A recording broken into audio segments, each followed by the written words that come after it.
In the first video in the series, I touched on but glossed over some of the problems that we had with our RV. And we did have a lot of problems when we first got started, and these things might happen to you as well. It was really smart of us to move into a campground before we hit the road. We stayed at a nearby campground at Fort Sam, Houston, and that's where we really hit our learning curve. We had someone try to break into our van at a local grocery store. We also had a minor car accident at the local library. At the same time, we were trying to pack up, stage, and sell our house. But the focus of this video is to talk about the challenges that we faced in the RV and living in such a tight space with 8 people. One of the first major problems that we encountered was what we call the saga of the wet bath. Our camper had 2 bathrooms, one in what we call the upstairs, one in the downstairs in the back of the camper. That was the wet bath. For those who don't know, a wet bath is essentially a bathroom that doubles as a shower. It has a toilet and a sink, but the entire bathroom has a drain at the bottom where you just stand in the bathroom and take your shower. One day when I was washing dishes, I decided to throw in a load of laundry. I think this was the first time I was doing laundry in the camper. Within a few minutes, I heard one of the boys start screeching from the back of the camper, saying that the floor in the wet bath was flooding. Water was coming up through the drain. And oh, what a terrible mess that was to clean up. Nasty, dirty water and a sewer stench on top of it. Our camper had 2 gray water tanks. We just didn't know what drained into each tank.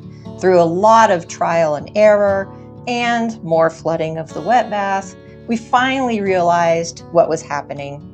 We thought that we could leave the tanks closed and monitor how much gray water was going into them using our control panel. It wasn't until later that we realized our control panel wasn't working. However, we finally realized that if we were at a campground, we just had to keep the gray tanks open to let them drain directly into the ground. Unfortunately, we already had a problem that we had to deal with. When the tanks overflowed, it pushed what's called a waterless P-trap inside out. A waterless P-trap, instead of having the U-shaped curve that most P-traps have in a drain, it has a diaphragm, a plastic diaphragm instead. When the water came up through the drain, it pushed the diaphragm inside out, allowing sewer gases to come up, but water not to go down. We solved this problem by going to a RV store and buying a 73-cent drain plug to keep the stench out of the bathroom. We weren't intending to use that bathroom as a shower anyhow. Another problem we had, we didn't have a surge protector. When thunderstorms rolled through, it caused the surge which shorted out our inverter. That meant our slides were stuck open or closed until we were able to get an electrician to come out to replace it. Once we got that repaired, we found out that batteries weren't very good. You might not be aware, but the batteries control the landing gear. If you don't have good batteries, the landing gear is not going to go up and down. Because we were staying at a military campground, we had to leave after I think it was 28 days. Since we had to move anyway, we used it as an opportunity to go up to the lake. That's when we learned the batteries weren't working and it took about an hour to get the landing gear up as we were trying to move. We had to do it manually. It was very hot, and when we got to the lake, we had to put the landing gear down manually as well.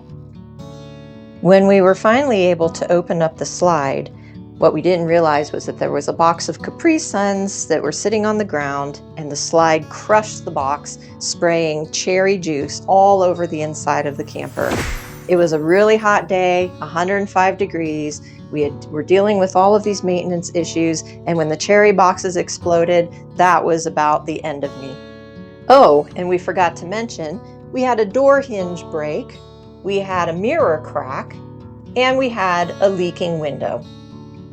We eventually replaced the batteries, replaced the inverter, sealed the windows, took care of all the things that were wrong with the camper, and turned our attention to organizing the camper to fit us all.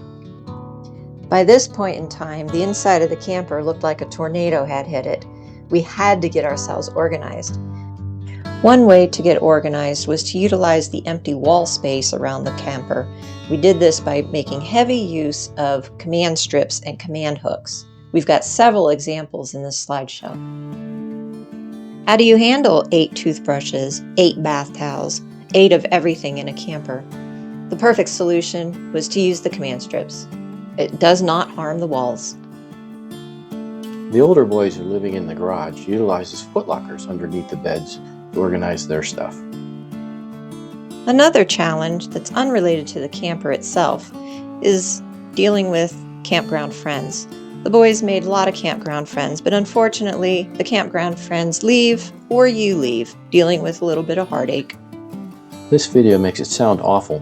However, we adapted and the kids adapted quickly. There's a massive playground, skateboard park, all kinds of resources there on the military base or at campgrounds in general. When it wasn't so hot, we used the playgrounds, and when it was too hot, we went indoors to places like the bowling alley. After all the trials, getting the camper roadworthy, life settled down. It wasn't so difficult. We got into a routine. We got ready to hit the road. Please like and subscribe. Ring the notification bell so you can join us as we drop the next episode in the saga. Thanks for watching.